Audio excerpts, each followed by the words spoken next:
Bonjour et bienvenue sur notre chaîne. Aujourd'hui nous allons parler d'un fait divers exceptionnel qui a bouleversé toute l'Allemagne. Le corps sans vie d'une jeune fille a été retrouvé par la police dans un bois à quelques kilomètres de chez elle. Deux préadolescentes de 12 et 13 ans ont avoué avoir tué à coups de couteau une camarade de 12 ans dans une petite ville d'Allemagne. Histoire.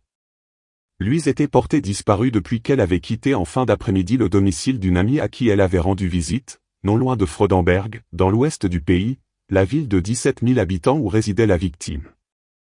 Environ 3 heures après sa disparition, ses parents inquiets avaient alerté la police. Le corps sans vie de leur fille avait été retrouvé par la police dans un bois à quelques kilomètres de chez eux.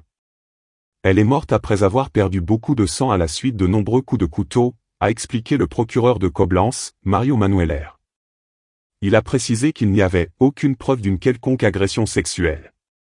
Les deux suspects ont donné des informations sur l'affaire et ont finalement avoué les faits, a raconté Florian Locker, le responsable de la police de Koblenz, ajoutant que leur déclaration concordait avec les faits. L'arme du crime n'a pas été encore retrouvée. C'est un sujet complexe et les raisons de leurs gestes sont à analyser en fonction de leur âge.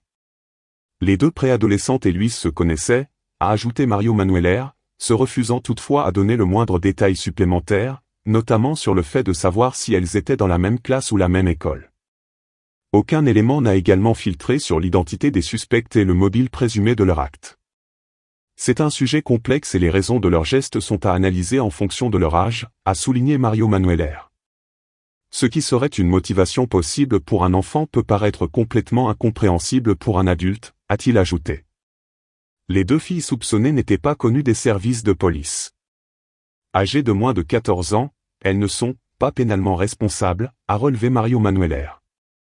Elles ont été confiées aux services sociaux et de protection de la jeunesse. Sans voix. Pendant la conférence de presse, les enquêteurs étaient manifestement sous le choc. Après 40 ans de service dans la police, il y a encore des événements qui nous laissent sans voix, a lâché le vice-président de la police de Koblenz Jürgen Süß.